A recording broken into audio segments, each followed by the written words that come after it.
Hey everybody, welcome to episode 198 of Byte, that's a weekly wrestling podcast available every single Wednesday night on most podcast platforms.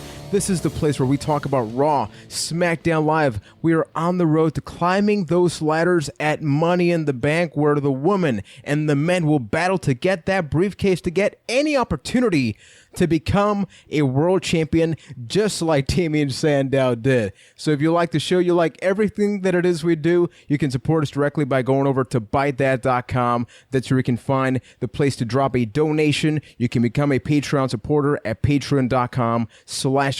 For as little as $1, you get access to the video version of the podcast. Plus, don't forget, we actually have a giveaway happening on the road to episode 200, where all you got to do is drop a honest, genuine review of the podcast on iTunes, aka Apple Podcast, or on Stitcher.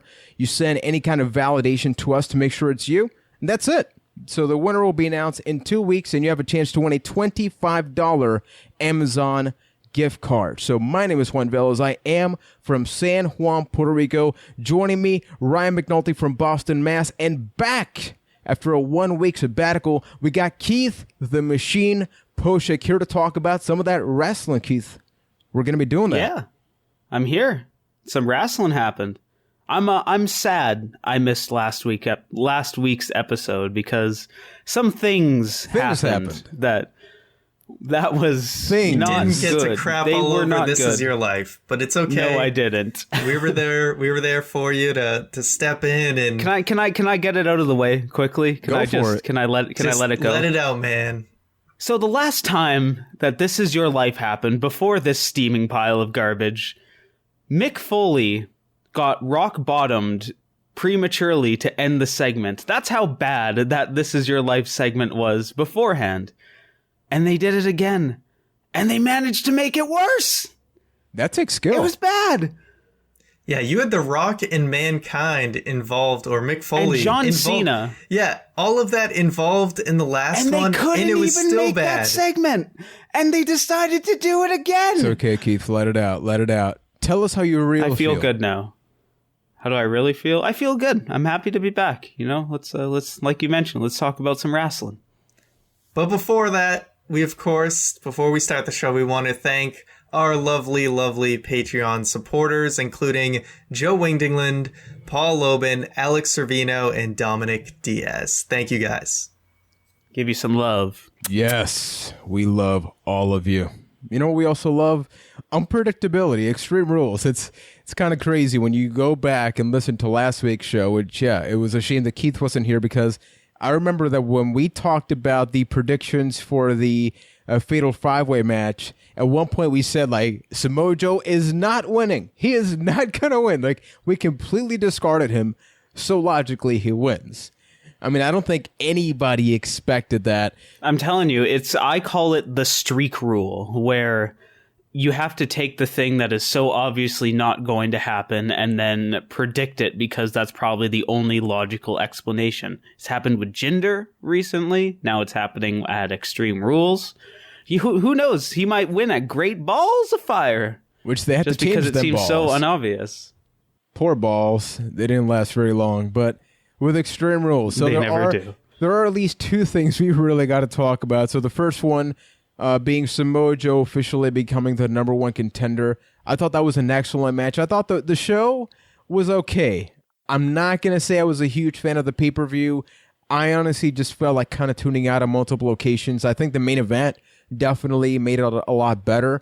You know, and the unexpected outcome, I think it changed people's perceptions, where a lot of people were so disappointed in what happened with Bayley. I mean, Bayley, man, we'll get to that in a second, but she's had a hell of a 2 weeks. Just irrelevancy out of nowhere is almost going to be happening. But Samoa Joe, how did you guys feel when that actually happened? Ryan, you have a review up on the YouTube channel, so I want to take it first to Keith, because we didn't get to really feel how you thought about the possibility of Samoa Joe winning. So did you think that was in any way possible?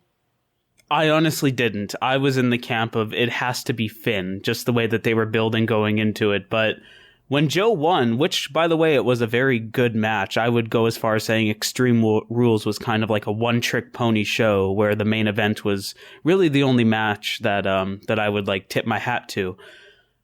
that was a great match. And when Samoa Joe won, I just kind of went like, yeah, okay, I'm in on this. I think that Samoa Joe and Brock Lesnar is something that people want to see. It's something that I am very curious about. And I'm all in on this. And it almost makes it... You have a show or you have a match that's potentially like able to rise above the whatever jokes happen with great balls of fire, because now you have like Brock. This is the time that Brock Lesnar and Samoa Joe go head to head. You're going to put that in the history book, no matter how the match turns out. So it's a really good match for that pay-per-view, and I'm in on it. Yeah, I think WWE has now created the formula for how to give you an unpredictable win, which is essentially the guy who really didn't get any build for the match is that's how you get an unexpected win. Because Perfect. Paul Heyman talking with Finn Balor, that's what set up, oh man, it's totally going to be Balor. It makes perfect sense. He never lost the title. You get this, big guy, little guy story that you can tell. Like, it all lines up perfectly. And then you just have Joe win, and nobody sees it coming. So I thought it was excellent. And then exactly like kind of Keith said, once Joe won, you were like, you know what? This actually makes a lot of sense. It's a matchup that everybody wants to see. It's something it's been in their minds ever since Joe came to NXT at all. So I'm super looking forward to it. This is great for Joe, considering that, he's kind of not really gotten his due since coming to the main roster. He's kind of had a lukewarm run so far. His feud with Seth Rollins was kind of just there. It wasn't really this kind of big thing that maybe everyone wanted it to be. But Brock versus Joe, so far so good, and I think it's going to be a hell of a match. Agreed. One negative that I kind of feel about it is you can't help but shake the feeling that they're creating this like almost parallel line between Brock Lesnar and Roman Reigns now, where individually they're just going to run through everybody else and then meet at the end, whether that be at SummerSlam or WrestleMania. And that's a fear for my personal fear for the Raw product as a whole. It might make it a bad year, so we might get a fun match out of this, but in the grand scheme of things, it might lead to some negative things. It's the same thing. Lesnar versus Reigns. This is the same lead up to WrestleMania 29. This is The Rock in John Cena all over again with CM Punk holding the title. The only difference is the two guys in the match, one of them is already holding the title. There was a thought I was listening to on some other podcasts, though, that, we haven't figured in the fact, we know Reigns versus Lesnar is inevitable. But one thing that is potentially not a certainty is the title, the Universal title itself. Roman Reigns versus Lesnar doesn't necessarily need the Universal title. It still seems like the most likely scenario, but... there's a possibility. You need a triple threat then for that to happen, because in that scenario, somebody beats absolutely. Brock, and the only person that's doing that'd be fine. Roman. Honestly, I think that nobody complains about a Brock Lesnar versus Roman Reigns match because we had seen that and it's effective, right? Like they can both be smash mouth in your face, but if you're you're an all-star. Man, somebody once told me that the world was going to roll. Now I got to watch Shrek, which I haven't watched in probably 15 years. But I just got to say, Jim Cornette has got to be very happy. So last night, while I was doing my workout, I was actually watching Table for Three with Jim Cornette, Eric Bischoff, and Michael Hayes. It's a really good Table for Three, by the way. And I still need to watch that. And the funny part is that Jim Cornette's ideal match for a main event of WrestleMania was Brock Lesnar versus Samoa Joe submission match. Keep in mind, this was recorded before all this happened. So I just thought it was kind of funny watching that after, and then seeing Eric Bischoff go oh man, that'd be so good. Everybody's agreeing to it. That has a potential to not just build Samoa Joe. I think it's gotta pull something new out of Brock Lesnar, because Samoa Joe is such a natural badass. Just talking a little bit about what happened with Paul Heyman on Raw, the fact that he was able to speak off microphone, but you could still hear him. And he was telling Paul Heyman, this is what's going to happen. I'm going to put my arms around you and this is going to hurt. Just pulls him and then he does it. Right. And then this is where the veteran skills come into play. The crowd's chanting, we won Brock. They're eating it up. He just grabs the microphone and you could tell this was improvised and just says, so do I, mic drop. If that right there didn't immediately have Samoa Joe going from he's the former NXT TNA guy to no, man, this could be the real challenger for Brock Lesnar. I don't know what will make that happen. And I really do hope that's what we get out of it, but I'm still left with a little bit of cautious optimism because of the last few Brock Lesnar feuds. Ever since that WrestleMania match with Dean Ambrose, we haven't really gotten much special, and I hope that this isn't just another one of those. Brock, if you're we don't listening, want the same don't do that again. Suplex, F5, it's over. I think they're going to deliver, though. I don't think we're going to get just a complete squash or anything like that, or just a million suplexes. I really want to see something different out of Brock Lesnar, and I want Joe to be able to get his stuff in to make this an exciting match. I feel like there's way too much hype behind this encounter for them to just kind of crap all over it. Then again, fingers are crossed. Yeah, then again, that's exactly what happened with Dean. It's not impossible. Brock. It can certainly still happen. Let's talk a little bit about Bayley and the Bayley Brothers. Bayley, man, she has had it rough. So in the same week, technically, she had This Is Your Life, in which she ended the segment getting beaten down. So then people just start saying, oh, so naturally she's going to win at Extreme Rules. That doesn't happen. She also gets beat up. She ends up looking bad. On top of all that, the crowd's booing you. Those 7 days for Bayley must have seemed eternal. And then not just that, but now it seems like they're definitely moving away from Bayley onto everybody else in the Raw roster. I like that they're finally doing this dynamic between Nia Jax and Alexa Bliss, just teasing, they immediately had this match, but then there's the disqualification. You're finally getting other people like Mickie James and Dana Brooke involved in this. So I'm all for this. I just don't see where Bayley, as the current character that we had seen her up until, she got called up, and then ever since then, she doesn't work there anymore. How do you build that up? She becomes the mega super fan? Short term, yes, I can see what you're saying, but Bayley's been called an underdog many, many of times, and that's the story that they want to build with her. You can't be an underdog without getting knocked down in a lot of time. So long term, it might end up working out for Bayley if she ends up just getting beaten and broken and then end up coming back in the end. You never know, right? In the big picture, why is Keith being an optimist right now? I don't really like this. Keith, how do you feel about Bayley, buddy? How do I feel about? Well, I love the Bayley buddies. He's a Bayley buddy.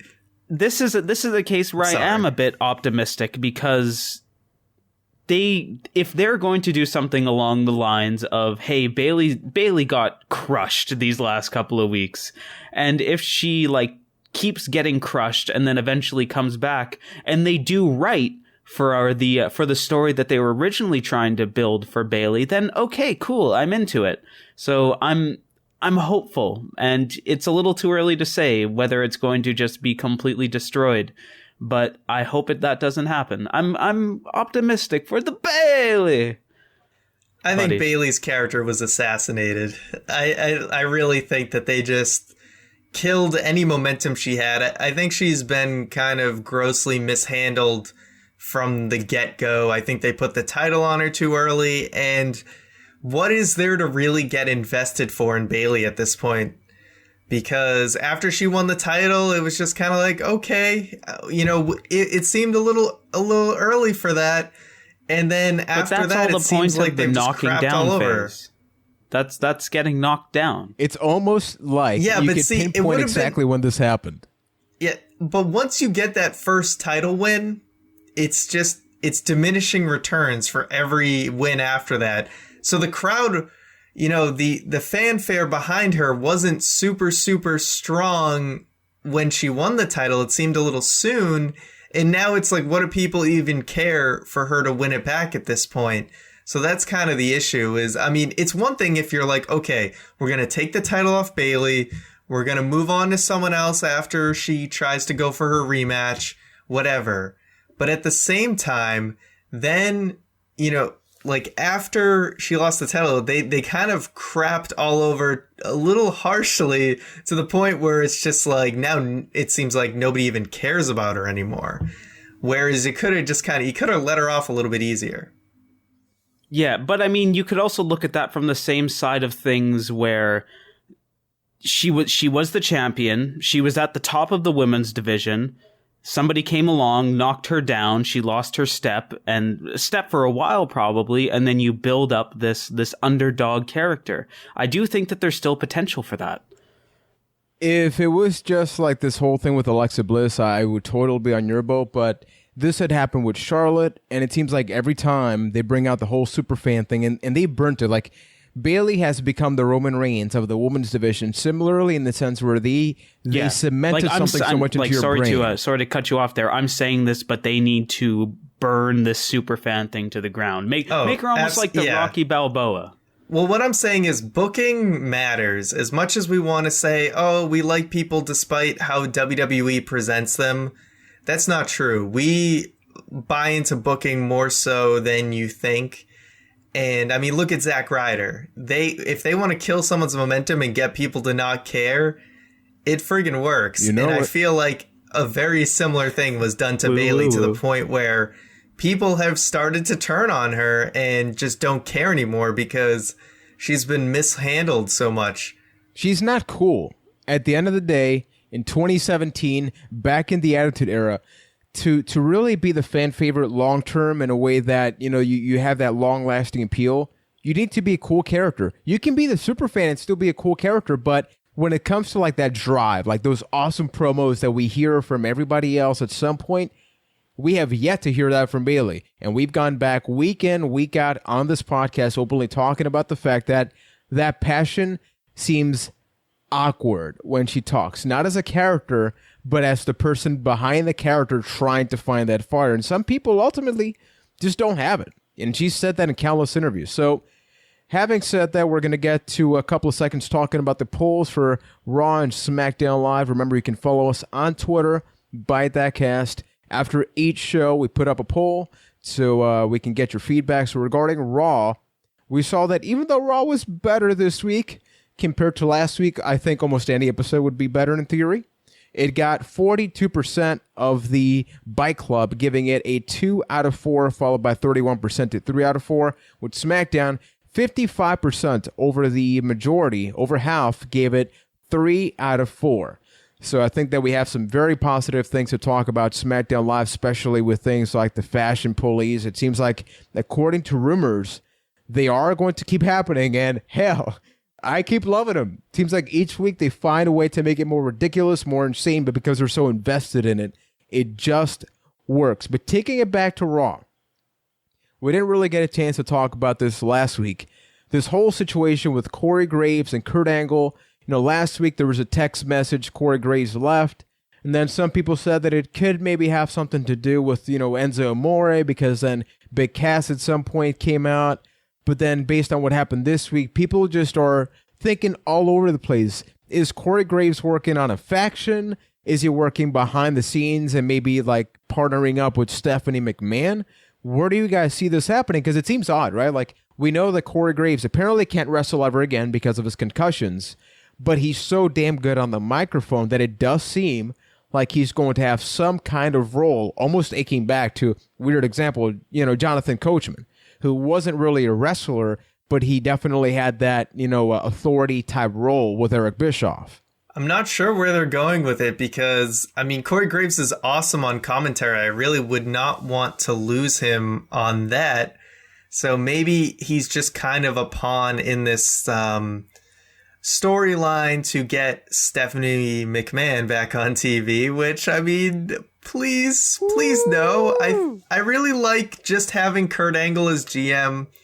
It's been really, really nice. It's been one of the highlights of Raw during a very tough time for Raw. I thought Raw was a lot better this week, but like you said, I mean, comparing it to the week before, there wasn't much to compete with there. So yeah, that's the only situation I can think of. It's kind of weird how this angle is sort of also getting tied into the Enzo and Cass thing, like a little bit. It's so non-WWE. Yeah, I don't know how connected these both are, but I like that we're even having this conversation, that there's some sort of mystery going on. Normally, it ends up being a disappointment, but I'm pretty interested. Just literally be anything but Stephanie McMahon, and I'll probably be a happy camper. I think most kidding. people what will. a low bar that is. But that's the first place that my mind went to, especially after this week. Like, this has to be something with Stephanie coming back, maybe having some dirt on Kurt, and then going back Dirt on Kurt, and going back into her role. I hope that doesn't happen, and maybe this whole Enzo and Cass thing was like a smokescreen that led into it. Maybe Stephanie has somebody in the inside that's kind of like taking out Kurt's roster or something like that. I don't really know right now, and I'm curious what it ends up being, but I hope it just isn't here's how to get Stephanie McMahon back on television, because it's been nice. It hasn't been the best, but it's been nice to not have that dark cloud over Raw. Corey Graves, though, man, I know he probably can't wrestle. I think he's actually a little too good for the commentary team.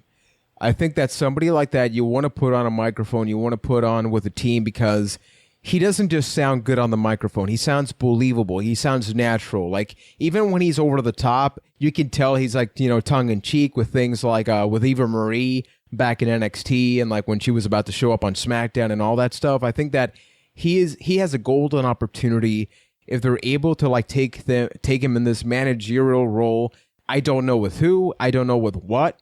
Maybe he just pairs up with the Authority and becomes like the new Authority guy. I mean, hell, that could be it. The problem is that ultimately, much like Kurt Angle's a GM, but we know that's going to lead to a match. Whether it's now, whether it's in a year, it's going to lead to a match. With Corey, if we don't have that, we're almost back to the D-Bry situation where we like having you here, but you can't physically get involved. So this is getting a little bit awkward, considering even Stephanie has gotten RKO'd, in the past. So it's a really challenging situation there.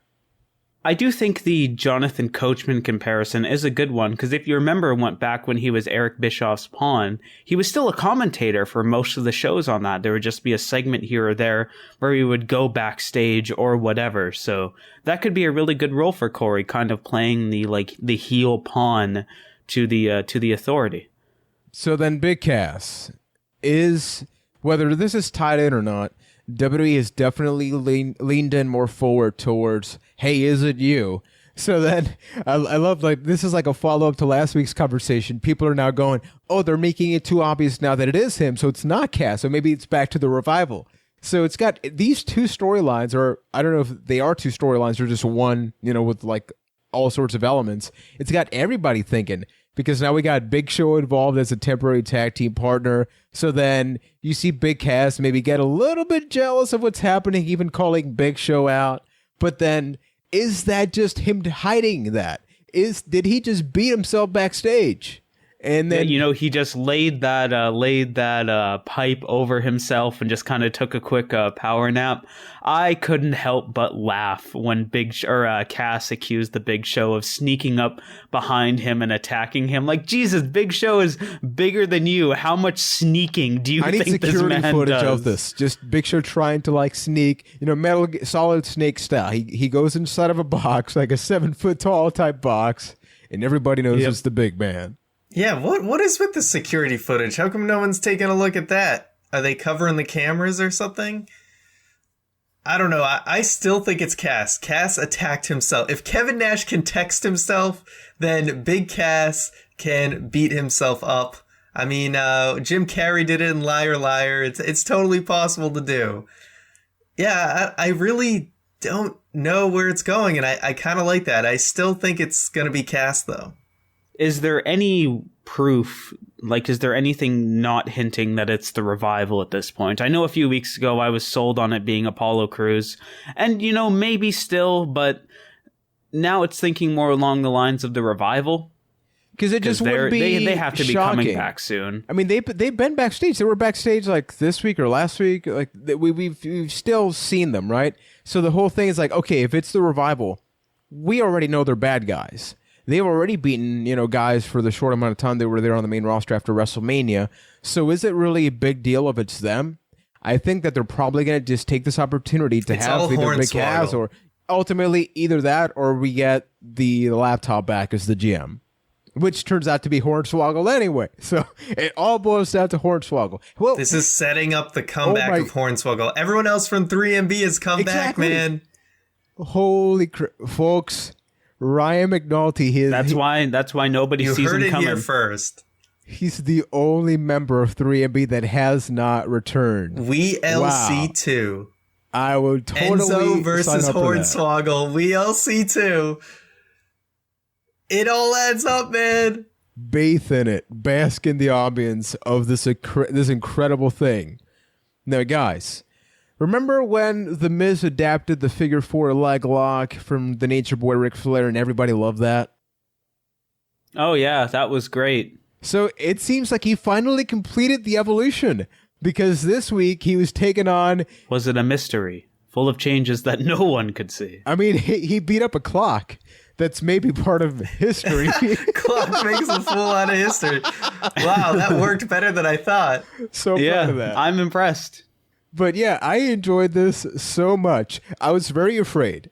Considering we got This Is Your Life last week, I'm like, are they really doing this? Are they double or even triple dipping almost on this whole like celebratory thing or just things happening about life?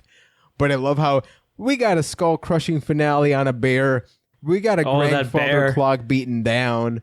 That bear is MVP. That bear was the best part of that show. Just doing that dance with his congratulations sign.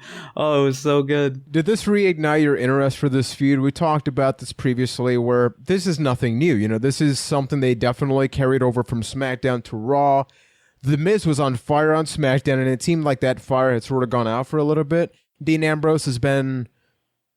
Dean Ambrose, for lack of a better term. Does this help? I just enjoyed The Miz beating down a box. That's all I got to say right now. That last point there of that's just Dean Ambrose being Dean Ambrose is exactly why, in the grand scheme of things, it doesn't really rekindle my interest for this feud.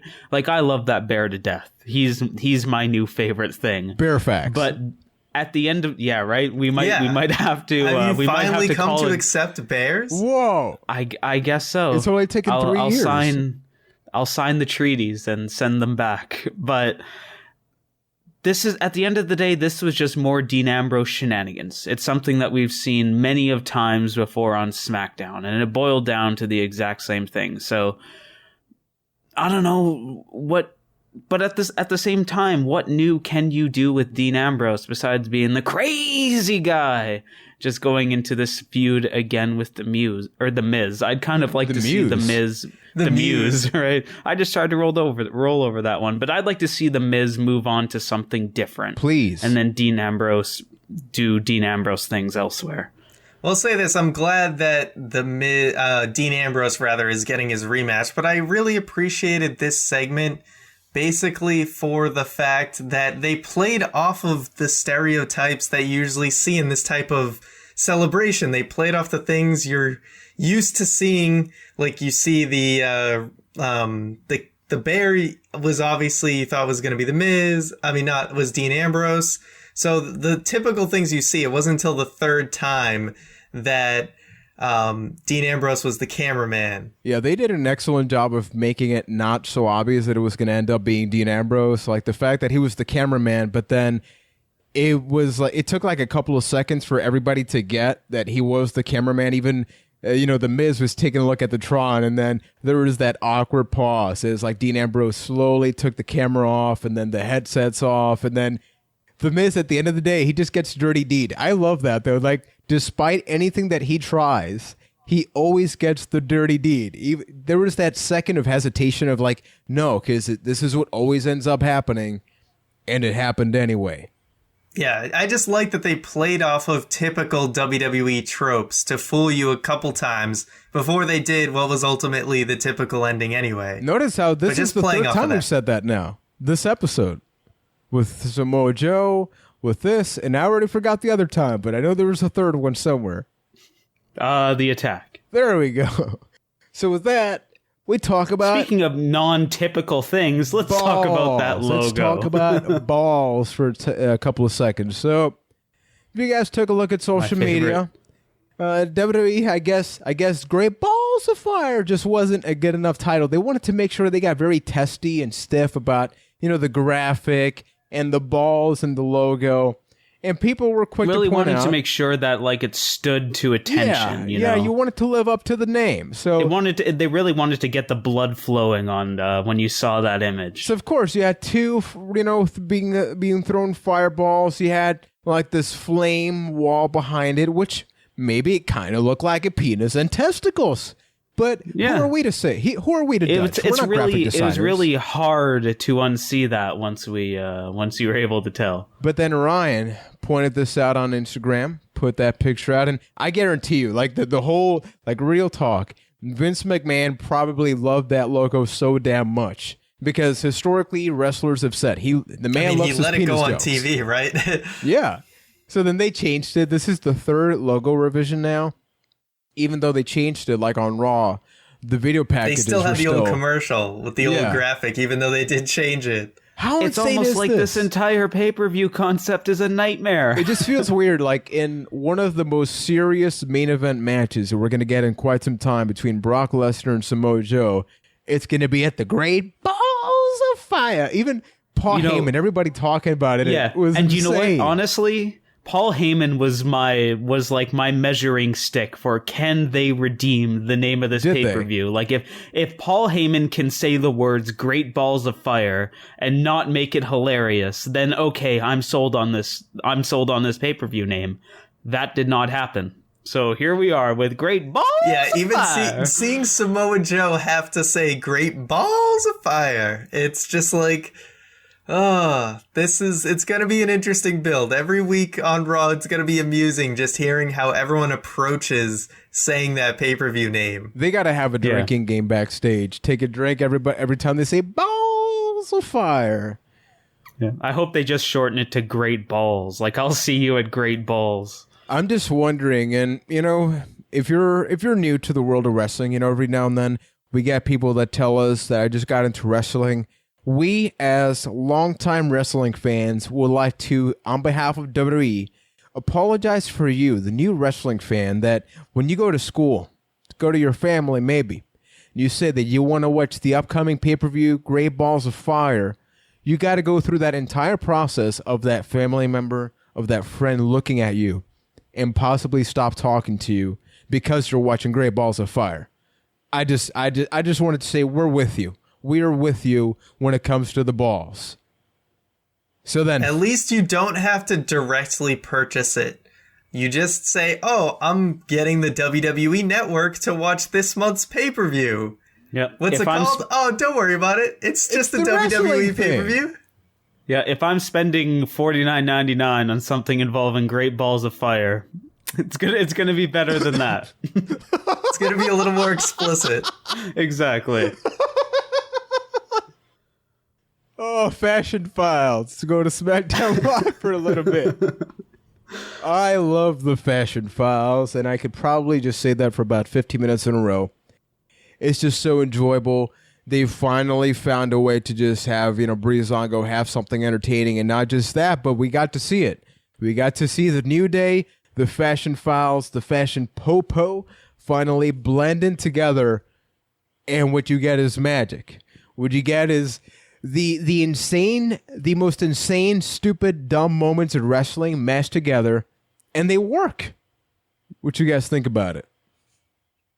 I watched it again on YouTube just because the first time I watched it, my roommates were around and kind of talking a little bit over it, so I missed some of the more subtle jokes. There's if you just watch it a couple times, there's a lot of little subtle things, even just always looking at what they put up on the bulletin board is super entertaining. The Here's Looking at You Kidman with Billy Kidman. And they always find a way to get Michael Hayes up there. But even just when they showed the Usos sweatshirt and they're saying the day one is H and then Big E goes ish and then Breeze goes Gesundheit. Like just little things like that you could easily miss. Like Big E, if that's your real initial. It's just so well done. Yeah. I mean, these guys are just knocking it out of the park every single week. And yeah, I mean, so many kind of mystery angles going on in WWE right now because we still don't know who's behind the cologne. Ooh. That and Fernando drinks everything. Everything. It's true. Everything. But they found the perfect spot for Tyler Breeze and Fandango. Like, they might be tag champions one day, but they'll never be this like serious, credible tag team. Probably not, but they have nailed comedic timing, and they've always been good with that, really. And perfect. If they want to lean into that as hard as they can, I see no reason not to. And as long as it keeps being funny, as long as it keeps being entertaining, let them go wild. It is incredible to see the contrast of how with Raw you get technically more serious storylines because ultimately they are being treated as a more serious thing, but people see Raw as like a bit of a joke. Here's the Fashion Files. Here's Jinder Mahal, who if he was the champion on Raw, like people would take him even less serious, now than if, he's like right now he's the current champion on SmackDown Live. It just goes to show when you mix incredible talent with the things that they are really good at. This is nothing new. And I think that including the New Day and teaming them up with the Fashion Popo solidifies them because everybody knows the New Day. Like at some point, between the cereal boxes at FYE, all the crazy stuff they've done, all the posters, aligning the Fashion Police with the New Day is only going to lead to many great things. Plus, you still have the Usos involved. You still have the Usos delivering those top-notch promos. So I don't know what else you need to make this tag team division work because right now, like that alone is great. We've just said time and time again, maybe American Alpha comes back because like seriously, where are those guys? Like they're just gone. Yeah. It has to be an American Alpha heel turn, I think, is where this is going for the Fashion Files. And that seems like the best route because then you have the tag division has two feuds going on. People are bought into Breezango now. You bring American Alpha in as heels now, and now you have two pretty awesome programs going on, and it really helps American Alpha's characters if they're against a really strong character team like Breezango. Yeah, all of this has really helped show me that there is room in wrestling for more than just basically the character of good wrestler. You're allowed, like, there's still room to have all of these different, like, character types, some funny, some serious. Like, if you just have a roster full of people that are there to put on a really good match, it gets dull. And I think that's really what Monday Night Raw boils down to, where on SmackDown you have these more diverse characters. Not all of them are going to put on 5-star matches, but you still have that on SmackDown, and there's still room for all of those different things. And I think that's one of the big dividers between the two shows, and why SmackDown can always feel more fresh than Raw in that regard. Now, the last thing we've got to get to SmackDown is Lana. So out of nowhere, we open up the show with the woman's Money in the Bank. We actually get to see the briefcase. Shane McMahon confirms that the woman will have the same type of stipulation as the male briefcase. Out comes Lana. She has her new wardrobe, new theme song, everything that we've come to expect. She still has the accent. Theme so much. Really? That theme just triggers me for some reason. I don't know why. Something with like the instrument. I don't know. I think it gets the job done then, if that's the purpose. Just whatever those horns are or whatever. You know what I'm talking about? Like, yeah. They make you horny? Whatever that is, annoys the hell out of me. It didn't trigger me, but I can see where you're coming from. I'll have to pay closer attention next week and then see about that. But yeah, she got denied of her championship opportunity, like to win the briefcase. Rightfully so. Which is odd though, because in trying to get into the qualifying match, where if you win you have a briefcase, they just flat out give her the championship match. So everybody, if you want to become an aspiring wrestler, just get denied, do something during a match to cost that person a match, bam, automatic championship opportunity.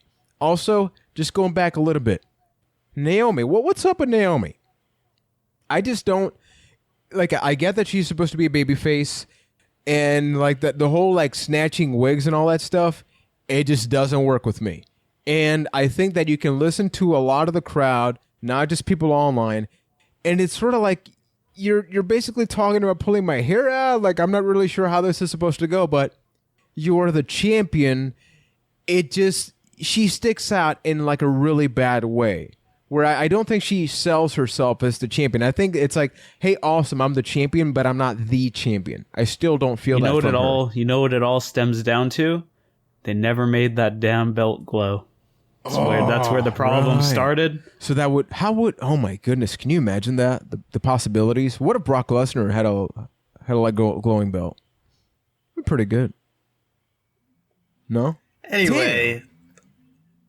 Damn. Yeah. Naomi's mic work isn't always her strong suit, that's for sure. I felt when she won the championship, though, like her promos are pretty good. It's just sometimes when she's actually kind of doing her in-feud promos, it's a little weak. Lana, I don't know if you guys saw her on Talking Smack, but she really came off like a total mess. Like, she had no idea what she was trying to say. She wants to be the first ravishing champion. We've already had that. His name's Rick Rude. That's true, but not women's champion, though. He never won the women's championship. Just a champion of the women. That is definitely for sure. But yeah, Lana just came off really not too well on that Talking Smack. It was like you were just kind of pulling for her to just get through it. She wouldn't stop talking, and she was talking over everybody, and it was just a total cluster. And yeah, like, just getting into, she started to do the whole Raw women's division thing of like make history by becoming the first ravishing women's champion. What does that even mean? That works out well. I don't know. It means nothing, but so hear me out on this one. Hear me out on this one. Rusev didn't have to die for this. He'll be back and he'll be better than ever, like Eric Bischoff's theme. But okay, so my next point, hear me out on this. Lana is in a very similar situation as Shinsuke Nakamura at Backlash. Of course, very comparable. I'm interested in this one. Because first match is going to make her or it is going to break her. Like, everything about Lana is like that match has to hit. And Naomi. Whether she wins or lose. And, less so Naomi. Because Naomi has a little bit like, even if you don't like Naomi for the moment, it is something that can be pivoted pretty easily. Because of, like, remember when everybody loved Naomi a couple of months ago? It's probably not that hard to get back there, all in all. But with Lana, not exactly the best track record. Most people have probably forgot her previous in-ring run where she was in a WrestleMania match, be it the pre-show, and it didn't exactly set the world on fire. So unless she's really improved since then, I know she's been doing a lot of work in NXT. I haven't seen any of the matches personally, but so I don't know how much it's improved. But if that match is not a hit, then Lana is, that's it. Like, good, thanks for trying, honey, but that might just be it. So in a lot of ways, it's kind of like Nakamura's Backlash match. That's what I was saying. Really, it comes down to the fact that they wanted Naomi to defend the title and everyone else is in the Money in the Bank match. That's the only reason that this is happening, because they decided, women's Money in the Bank, this is going to be great, but we don't have anyone to face Naomi. My expectations are super low for Lana's in-ring debut. I mean, her in-ring credibility, speaking strictly in-ring, her in-ring credibility could only be slightly above Eva Marie at this point. You know what I mean? Like, that's my expectations for this. I think it's going to be a rough one. And your expectations are appropriately low, just because at the end of the day, she's a valet that's transferring over to be a wrestler. But if they have a good match, then they have the potential for Lana to kind of break that mold of, oh, hey, you're a manager that's going to be a wrestler, and then she can just be seen as a wrestler. And that's why that match needs to hit, or else Lana's never going to be able to break that mold, and everybody's going to be like, oh, I guess she's the new Eva Marie. Yeah, ultimately, all hail the Red Queen. It's all up to them, like especially the build-up. You know, I think Naomi has a lot of work ahead of her to really build herself up as not just the champion, but a champion in a pretty well-built division. And not just that, but you're battling someone with technically, you know, like kayfabe, she has zero wrestling experience in the main roster, since that pre-show match, which had how many women in it, right? So this is like her first real one-on-one showcase technically ever in WWE. Is this going to deliver? I don't know. But like you mentioned, Keith, if we get surprised and we get a good match out of it, everybody wins. And if it becomes a train wreck, everybody wins. If it becomes perfectly mediocre, who wins in the train wreck? We do, because it's the funny. Community. Yeah, because is it all the really? gifts. Because I don't know. Bad women's wrestling to me is just bad. It's not the so bad it's good. I don't know. When was the last time you watched like Melina versus Alicia Fox or that was Charmel But I mean, match? think about That those. is not the same thing. Those old diva like 6-man or 8-woman tag matches where they all go down to like, you know, snapmares and stuff like that. Like that's just not entertaining at all. There's no value in it. I'm just hoping they do a little bit more character work. Unless, who knows? Like maybe, you know, Lana can really, really surprise us. But yeah, I think there's going to be a huge contrast between the women's ladder match and this title match. I mean, that's a good point in itself, because this match has to compete with a women's ladder match. Yes. It might honestly, not have a hope in hell now that I think about it with that lens. Maybe I'm being too negative here, but I'm predicting that this Naomi versus Lana match is going to be reminiscent of like the Diva era, like 2012, 13, you know. Naomi, watch out. You were part of that. Rough matches. Pull yourself out of there, Naomi. You can do it. We believe in you. Feel the glow. Pay-per-views. There's many of them happening. And like we mentioned last week, it just seems like we're back in this right now. When WWE's great, pay-per-views are great. We look forward to them. They bring on great matches. With Extreme Rules, though, like not just talking about all the matches themselves, but like the hype level and the actual matches and the delivery and the crowd reaction and the social media reaction, everything was so It was so normal, okay, like let's just get this out of the way. I'll be perfectly honest, I almost didn't want to watch Extreme Rules. Like I was contemplating doing other stuff and catching it up, you know, before Raw or something. I kept forgetting about it. And not in the sense that there's just like a lot of pay-per-views, because like NXT takeovers have, you know, been bundled up in a lot of pay-per-views, but they turn out to be great. But the pay-per-view fatigue does seem to be real, like especially for me right now. I just feel like I either got to watch the pay-per-views and clip watch Raw and maybe SmackDown every now and then, but SmackDown, you know, it's passable. Or just contemplate just some kind of way that I don't burn myself out. Because once again, if everything was so damn good right now, like if wrestling was, you know, must see, like talking about WWE specifically, I wouldn't have a problem. But especially with Raw and Raw pay-per-views, it's a chore. It's a real legitimate chore.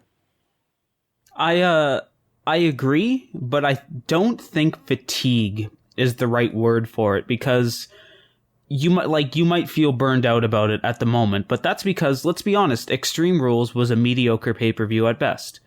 If Extreme Rules was great, nobody would be having this conversation. Even though there is a lot of wrestling to consume, a good pay-per-view reinvigorates, or even a good episode of Raw really invigorates everybody. But if they keep producing mediocre content like Extreme Rules, then you really start to feel it. Like in a few weeks from now, when Money in the Bank happens, and it's an amazing pay-per-view, everything will be forgiven at the end of the day. It'll be like, yeah, wrestling again. But because of the, like a subpar pay-per-view, that's what creates that feeling more than fatigue. At least for me, really. It's more like... Hype has to be a factor too, though. Because if you're having a pay-per-view every other week, there's just overall less hype, less build. I mean, I know there's two brands going on, but still, it doesn't feel as special. And I think that's an important thing, is that to a degree, for an event to feel big, you do want it to feel special. And the thing is, when we have Backlash, then one Sunday in between before it's Extreme Rules, then another Sunday in between before it's Money in the Bank, then we get 2 Sundays in between before Great Balls of Fire. It's a little ridiculous, and it just seems like pay-per-views are normalized and they're not special anymore. Yes, but only to a degree in my mind, because even if it has a bad build, a great match is going to outshine its build. So if you have like a mediocre, let's say Brock Lesnar versus Samoa Joe ends up having a mediocre build because Brock Lesnar's not around or for whatever reason, and then realistic possibility. Yeah, and then he and Samoa Joe go to the ring and kill it. Nobody will remember that build. Everybody will be happy about the match product going into it. That brings up the entire purpose of the argument, which is, I forget which match this happened at Extreme Rules, but I saw some kind of tweet. I wish I could point out the person. They tweeted they made a video package of a mediocre feud into something that I care about just before the match. I think it was the Bayley and Alexa. Yeah. So shout out to whoever wrote that, and it just made so much sense, where the video packages for WWE are so well produced.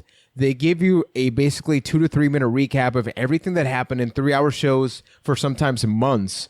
And the match, whether it's good or not, in like 30 minutes, you get a capsule containing the lead up, the match, and possibly conclusion of, the championship changes or something. But then the week to week thing becomes irrelevant, like you just mentioned, So like at what point do you just tell people, you know what, if you're just getting into wrestling, watch Raw for a little while. Once you understand the characters, once you know what Dean Ambrose is all about on a week-to-week basis and all that, don't watch Raw every week. Maybe watch SmackDown, but don't watch Raw every week as a way of keeping you entertained. Like, it's not coincidence that ratings continue to be down, that even though they slightly went up this week, viewership is down as a whole. The fatigue is real. And there's no primary thing that's keeping you interested. So you end up having these pay-per-views that you feel like, man, if this pay-per-view was Raw, it would be an awesome show. But because this pay-per-view is the result of like 6, 9, 12, 15 hours in a month of content, it's not justifiable for, I think, anybody once you're used to the product. Maybe at first it seems fine because everybody's new and fresh and exciting, but after a while, man, like, you can't help but get drained. Then I think from that angle, you need to separate the conversation between like weekly show fatigue and pay-per-view fatigue, because I still think that if a pay-per-view is good, all sins are forgiven. But if they do keep producing weekly content, I think that's, if you want to talk fatigue, that's where the real fatigue sets in. It's just that the pay-per-view gets that flack if everything, like if it's mediocre. Well, they have more control over when they can schedule them. And part of the reason, if there's too much just content overall to absorb, then people are just going to get tired of it in general. I mean, even during that first brand split, when you had even more stars than you have now, they were still doing just one pay-per-view a month, and it would switch between Raw and SmackDown. Why do we need so much now? I mean, I think people would still be happy with the network just getting one pay-per-view a month. Last week we actually got a tough one. I'm actually going to bring it to the crowd right now, because last week we got a Patron supporter of the show, Liam V, asking everybody listening, whether you clip What's Raw or not, like whether you only listen to the podcast. So I actually want to pull up one of the responses that we got. This is from Elman Q on YouTube. And he wrote, "Hey guys, just responding to the question. I also get most of my WWE from this podcast, and then I read the post-show results on Bleacher Report. They link the WWE YouTube videos to their articles. Just like you, I only watch the ones I'm interested in and always watch the highlights of a Cesaro match. Over the weekends, I listen to Jim Ross, Dave Meltzer, and rarely get on the WWE Network anymore. I also have a huge group of friends that watch the WWE, and we get together for all of the big four pay-per-views." And this is just one that I'm reading, but we got a lot of people with a very similar thing, where it's just a matter of they're still technically consuming WWE. So funnily enough, how I just talked about, ratings going down, maybe ratings are going down, but people are still watching WWE. It's just that they're not watching it in the traditional sense. Because, like, you know, let's be honest, the three of us, sometimes we just can't sit through all of Raw. The day after, WWE puts up a top 10 moments on Raw, which that is questionable, but 10 moments from Raw, they put up, you know, around 3 minutes. There's 10 moments clips on Raw, that's for sure. Yeah, so between that and the clips, in about, like, what, 20 minutes, you can basically get a concrete idea of a 3-hour show. Why do you watch the show then? Yeah, let's put it this way. Like, less is more. If you want people more interested, sometimes it's really better to go with less is more. Wrestling already has way more content than any other form of entertainment pretty much ever. And then they just keep adding on and adding on and adding on because Vince McMahon has it in his head that he wants to replace all other forms of entertainment for the WWE audience. When the truth is, we'd probably all be happy with 1 to 2 hours a week. Yeah, I mean, that's a tough one because I'm sure you could go into like business reasons and marketing reasons why it's better to have all that pay-per-view. You know what? And then, like I've mentioned it before, with all the extra content on the network, we're a little bit of a different case because we do this show every week. But maybe you just let go of some of the content. Pick your battles. Okay, question for you, Keith. What is an average day? Now, some weeks are more hectic than others, but what is your WWE schedule on a weekly basis? Like, be perfectly honest. It's from Monday to Sunday. What do you watch? What do you contemplate clip watching? What do you skip? If I'm around, if I'm home, I will watch Raw if I am around.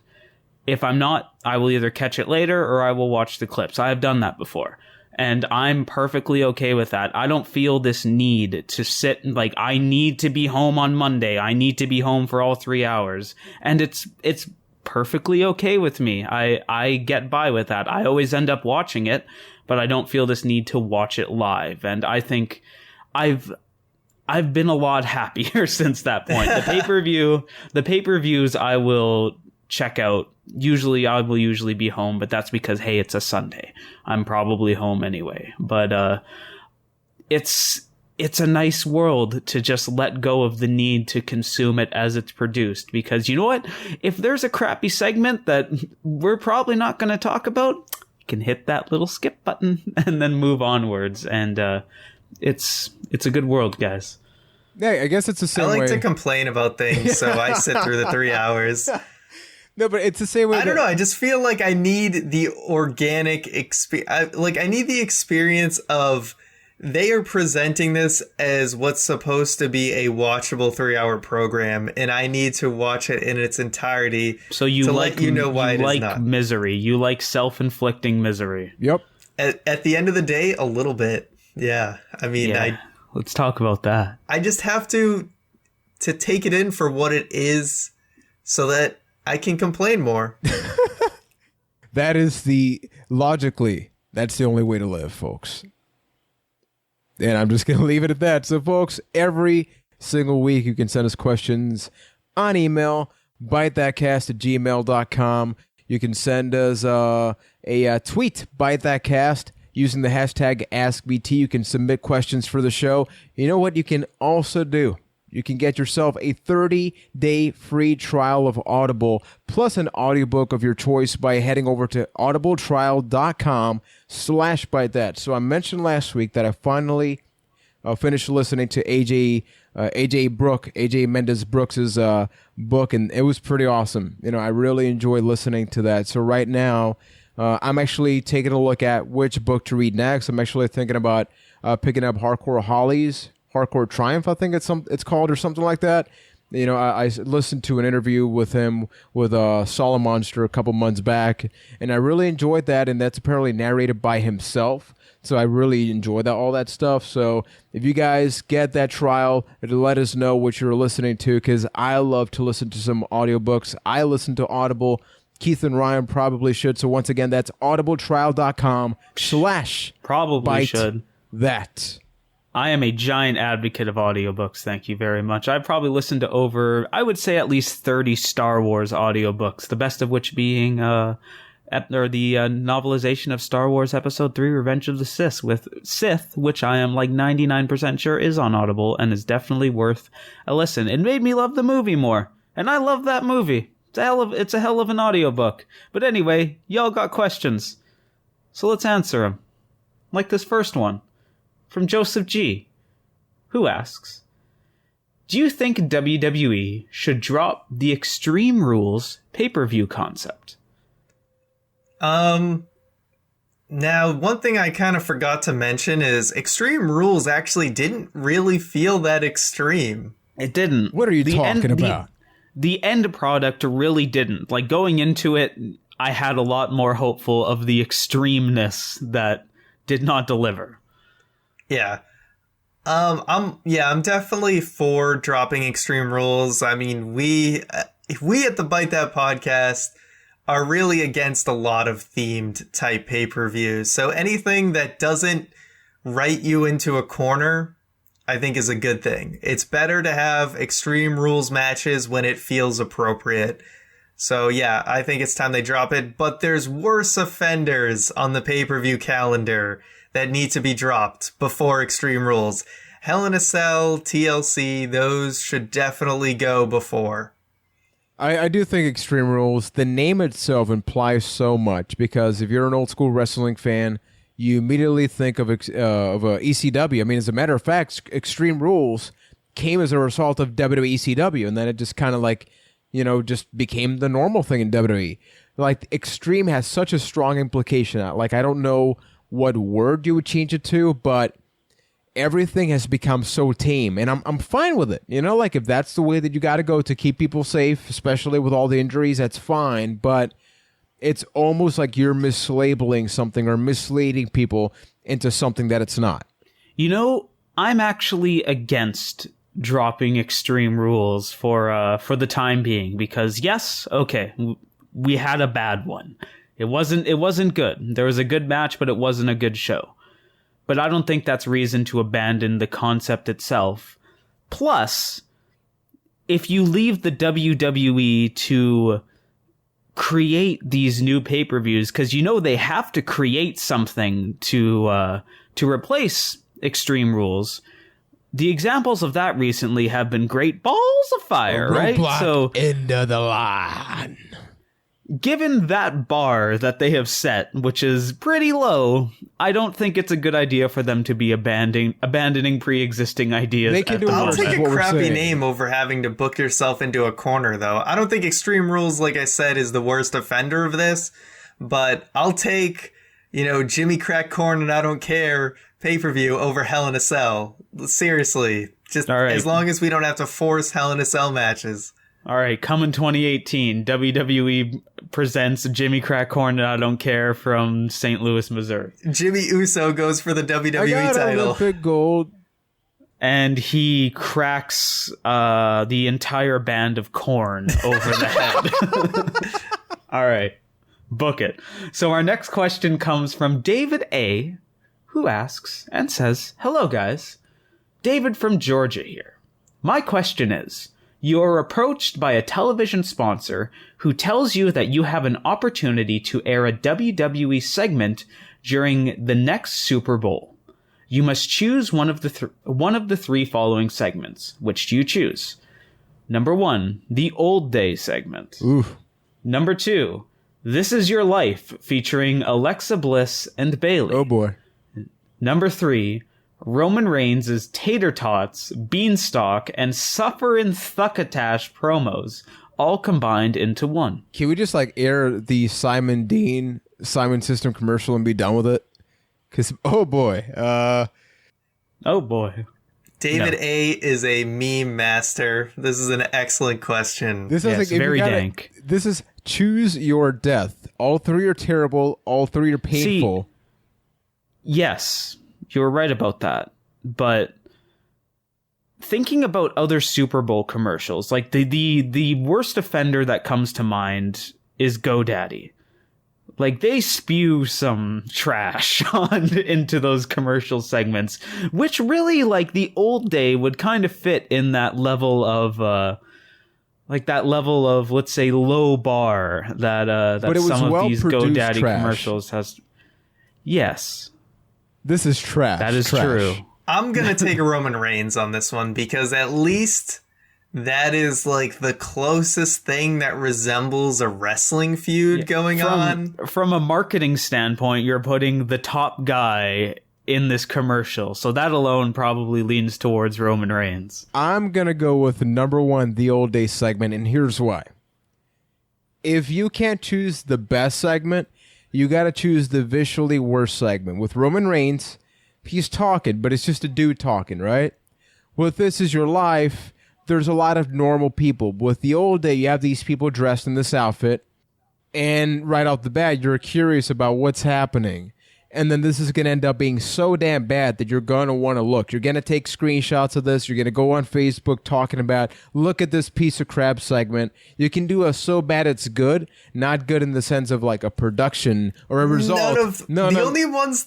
All right. No, I'm just saying so bad it's good in the terms that out of all of these three, that's the one to get people talking. Number 3, he's just talking crap. Number 2, it's way too long and too many normal people looking for it to make sense. Number 1, why the hell are these people dressed like idiots talking in this horrible way? Look at that crowd crapping all over it. You know what? I'm going to crap all over it, and now I can make a meme out of this once we're all said and done.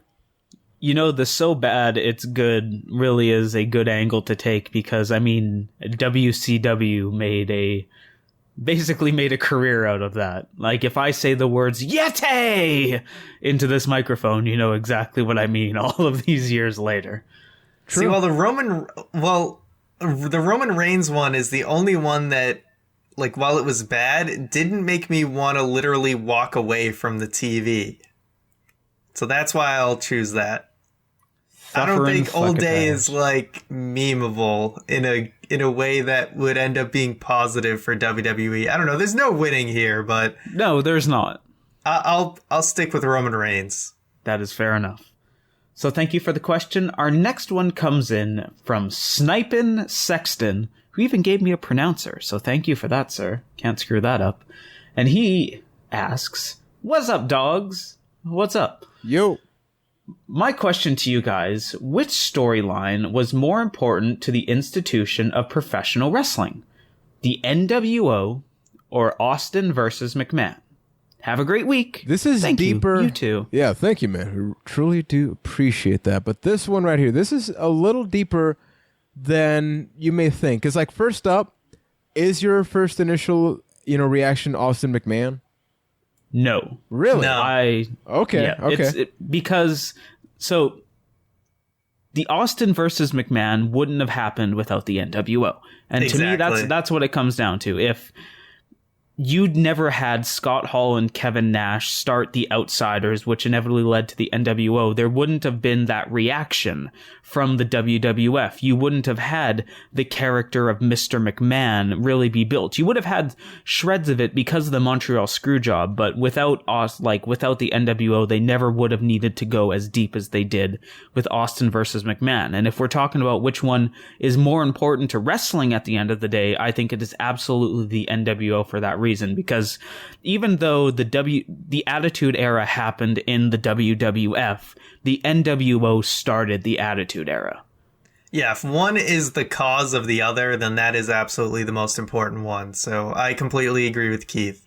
Yeah, and with Austin McMahon, I think that's something that people could relate to, where it's, ideally some bosses are shady and you will like to just stun your boss. But with the other one, I think it was one of the first real times where you saw the people behind the characters, right? Like, up until this point, especially with WWF, you had people like Doink the Clown and all that stuff, and they were characters. But you were able to see not Diesel and Razor Ramon. You were able to see Scott Hall and Kevin Nash. Like, what are these guys? Like, why is Kevin Nash wearing a polo shirt? That's not very threatening.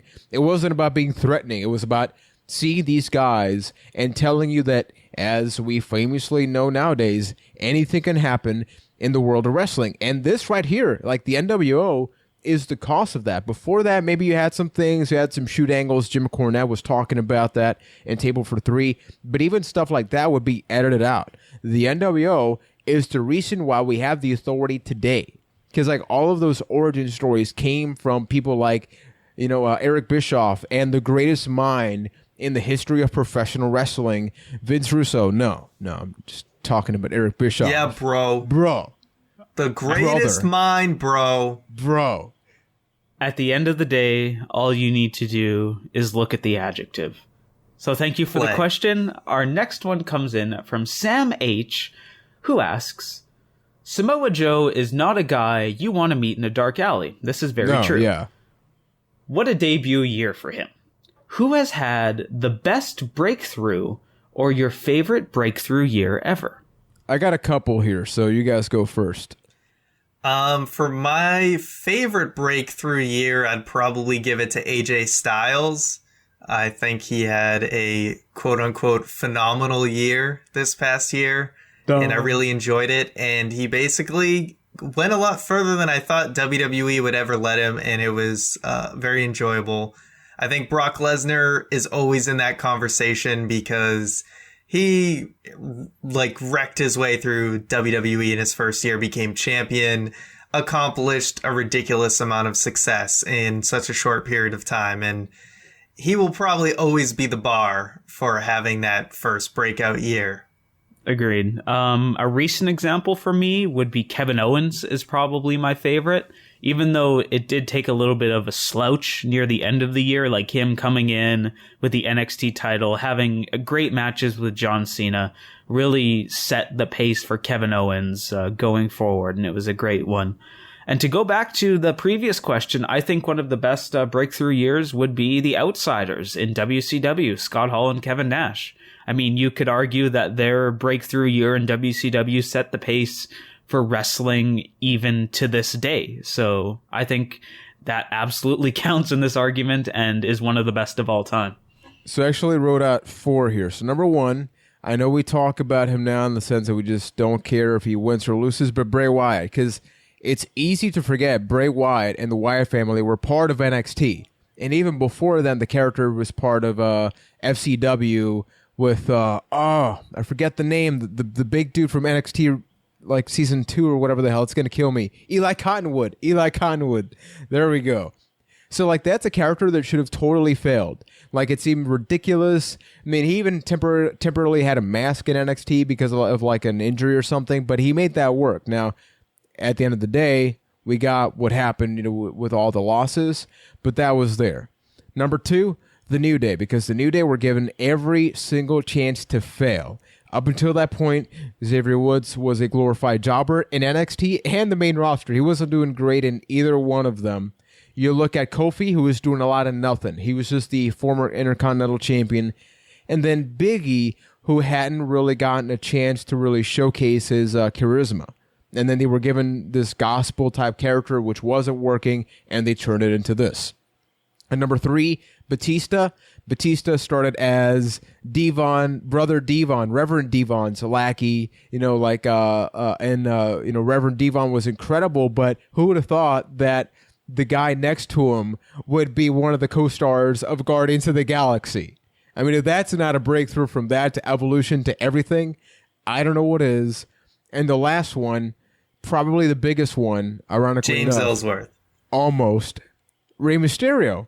I mean, Rey Mysterio went from being the smallest guy. Think about this. He went from being the smallest guy in WCW's Cruiserweight division to a World Heavyweight Champion. Not just that, his first year in the WWE was incredible. That debut match with Kurt Angle, boy, that was a hell of a start. I mean, he technically had a first match with Chavo, but close enough. But first match of substance, let's say. Thank you for the correction. He was on fire, but just think about that contrast. So I think throwing those are some fire at Chavo Guerrero right there. But that's 4. So thank you for the question. Our next one comes in from TMK Tanner, who asks, penguins or panda chickens? Is there supposed to be a comma? I don't even know what a panda chicken is, so I'm going to go with penguins. I gotta go with a panda chicken, man. A panda that can lay eggs. Is that like another name for penguins? Like they're like black and white and. Oh, you're a smart man. Look at you, Keith. I'm a thinner. Penguins are panda chickens, man. That's hilarious. aside from the color scheme, though, there's nothing really panda about them. There's nothing chicken.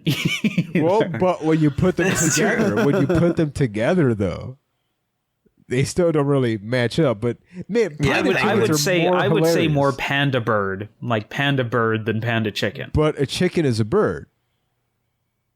Yes, but there's like a flamingo is also a bird. Would you call it a panda flamingo? I don't think that's nearly as catchy. What would a panda flamingo be? Them legs, though. Yeah. Right? Wow. All right. Thank you for the question. Our next one comes in from Balls. Not great balls of fire, but balls, Barnaballs. But great Barnaballs of fire. And Balls asks, rumors are that Seth Rollins is going to be on the cover of WWE 2K18. Who do you want to be on the cover? In my opinion, AJ Styles is the best option. Well, thing is, I gotta be honest here.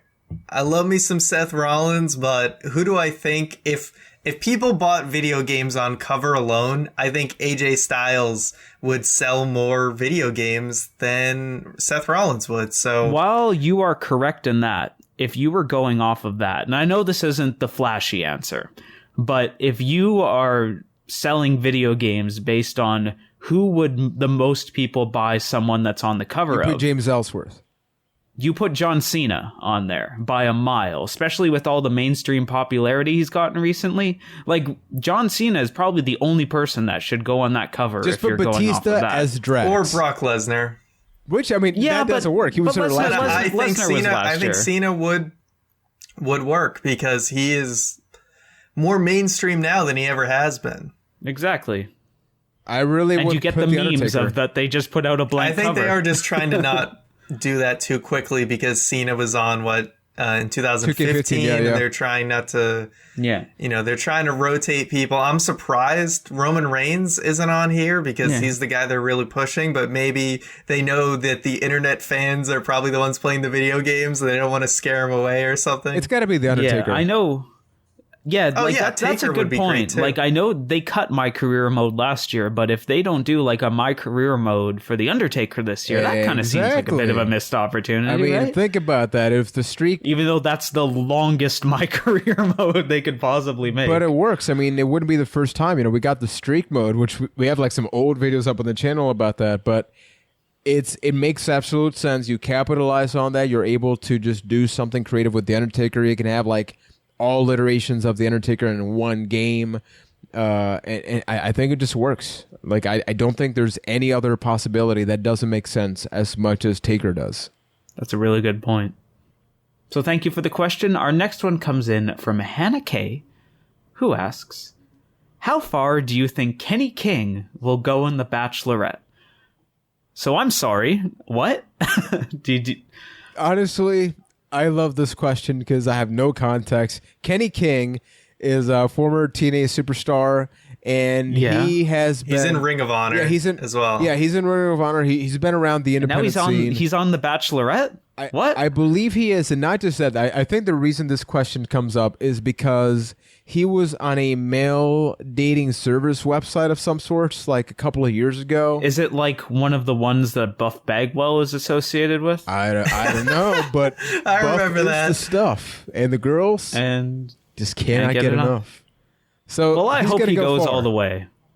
Here's to hope. Yeah, so I heard about this recently that he is. I mean, it's a super popular reality TV show that I don't watch every single night now. I legitimately do not watch this show. I know people that have pools going for The Bachelor and The Bachelorette. A lot of people go crazy for these types of shows. So hearing that there's a professional wrestler on this show, I think he's got a lot of advantages. Usually professional wrestlers are in pretty good shape. So he's got that going for him. But also, when you're a wrestler, you kind of know how to play the game of television. Play the game. Especially if you're Triple H. Because when you're a wrestler, there's a lot of just having to get yourself over, right? So I think winning people over is just part of a wrestler's gig. So I think that gives him a huge advantage going into this. So I hope he wins. The real question out of all of this is if the three of us were in the show, who would get the farthest? So, Byte Club, let us know who you think, which one of us that isn't maybe and Keith. why is it Juan? Ryan, way to sell yourself short, buddy. I mean, you're not going to get far with an action like that, my friend. It's true. Yeah, it's true. I'm just giving you credit, man. You got that natural charisma. Thank you. But spoilers, it's me. So thank you for the question. Our final question of this week's show comes from The Awoken, who asks, "It's time for a mini debate that. Mini bait. What is the best dessert? Only one answer can be chosen between the three of you. Have fun."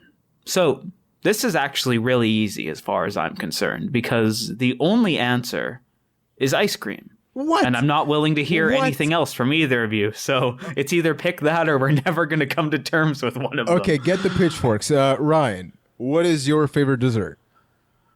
My favorite dessert, I would have to say pumpkin pie.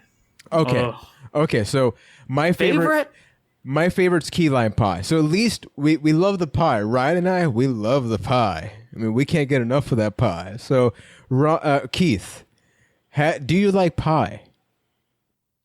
It's all right. Like, I have pie. I have, like, what a minefield. I eat something along the lines of pumpkin pie or lemon meringue pie once a year, and I enjoy it. It is not something I actively pursue, but it's enjoyable when I eat it. But is it the best? Like, if I'm having a pumpkin pie, let's go with pumpkin pie, because honestly, I've never had key lime pie before. So I just had the yogurt, the key lime yogurt, which is delicious. It's good, but when I'm having a piece of pumpkin pie, like, I'm putting whipped cream on it, I'm putting ice cream on it, and that's my more enjoyable part. One is very mature, ladies and gentlemen. Yeah. That is the more enjoyable part than the actual pie itself. So honestly, I think that's another point for ice cream. Now, ice cream, the thing is, ice cream in, like, apple pie with some vanilla ice cream, they complement it. Only makes it better. It only makes it better. So why don't we straight apple pie? Let's come to a compromise and just say the best dessert is apple pie with ice cream. I would much rather us choose, like, pumpkin pie. Like, I'd be with you on that with pumpkin pie, but I think apple pie is vanilla garbage. bean ice cream. Because personally, here's the thing. The reason that I love pecan pie, key lime pie, is the layers. I love pie because there's the filling, then there's crust, and then, sometimes there's the flake on top or whipped cream. So, like, now, you get different flavors. Oh, I love a strudel, man. Especially when you warm it up. It's got that white icing on it. So you put it out of the toaster, man. It's delicious. Strudel's so good. So we're going with pumpkin pie. Then we're putting vanilla ice cream. Are we putting, like, whipped cream? Anything else? Are we keeping you don't cream, hot fudge, caramel, whatever it's the hell. Disgusting. You don't put whipped cream and ice cream on a piece of pie. That's what, dude? No, you don't. It's double the carbs. It's so good. No, you pick one or the other. Don't be a monster. Okay, so if you're given the chance to have, like, a sundae, you don't put whipped cream on top? No, are you kidding me? Because you have ice cream. What? Honestly, whipped cream to me, it's like, it's whatever. What's wrong with you guys? Like, if someone puts whipped cream on something, I'll still eat it, but it's not a requirement for me at all. I don't know you if guys. If I'm having a piece of pie, I will put ice cream or whipped cream. Like, you don't need both. I'm done. I don't think both are necessarily wrong either, though. I'm so offended by this. By everybody that loves whipped cream, I just don't understand. Also, hey, here's the thing. How do you fit that all on like a fork? Like, the best slice you can get is like, you get that. Then what's the point? You get that half and half of, like, a piece of pie and some ice cream on top. Like, just, if you're going that far, just take the bottle of freaking whipped cream and just gargle it. Like, you're basically doing that at that point. There's no point. So just don't be a savage about it. Be a savage in life. Thank you for that. Next week on mini debate that, it'll be the pineapple on pizza debate. It's okay.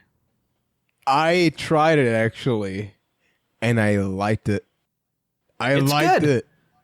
Anybody who says that it's not good on pizza is just lying to themselves. Ryan, I get the feeling I'm not you're a huge fan of it, but I am not one of these people that overreacts. I've had it before. It didn't kill me. It wasn't the worst thing ever, but by choice, I would most likely never get it. Honestly, one of my favorite pizzas, if I'm not in a mood for just meat, is pineapple and banana pepper. It's a delicious combination. Well, we spoiled next week's debate. Yeah. But Byte Club, so we got two more things to ask you. Favorite dessert, do you agree with us? Pumpkin pie with vanilla bean ice cream and pineapple on a pizza. Yay or nay? Let us know about that. And what's your favorite fidget spinner? Oh my. Send a my. tweet at my Let's not open that right now. Please, let's not freaking open that right. You want to talk about triggering, man. My goodness. What the hell? What the hell is the point of a fidget spinner? Seriously. You know what really grinds my gears? Oh. But this is I'm just kidding. This is why we love guess what one? I own one. I'm the devil. Oh my. I don't. It's like I've learned so much about context. Here's context. My roommate had one. I had no idea anything else. And I was like, oh, that's kind of cool, whatever. So I go to the store, I see one. I'm like, all right, fine, I'll pick one up. And like, I'm just kind of spinning it, whatever, not doing anything else during outside the show. my home. Have you done it tonight? Have I spun it? No, I've not. I've not played with my fidget tonight. So then all of a sudden I hear all this stuff like, oh my God, these are the worst. They're plaguing schools and all that. I had no idea that I was getting the thing all the young kids were playing. So now I'm just like, oh, whoops. Now I got in on the... And hit. I was accidentally hip. I need to go back to being old. Yeah, man. And all of this was made possible thanks to random questions. That's why we honestly have a great time getting some of your awesome questions. I mean, look at this. Like, we talk about fidget spinners, and I realized that I hate Ryan.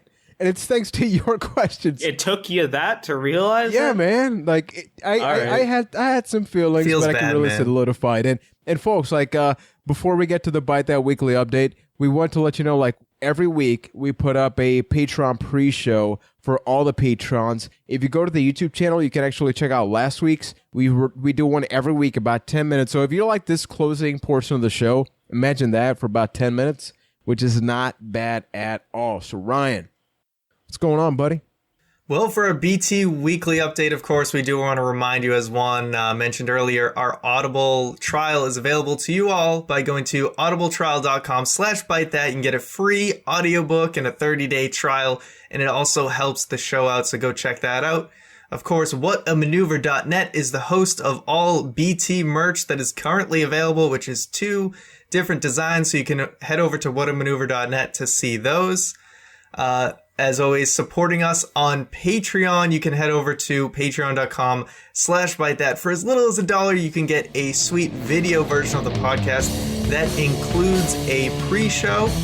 And on the road to episode 200, June 17th at 1 p.m., we are going to be hosting a stream doing WWE Raw vs. SmackDown 2007's GM mode.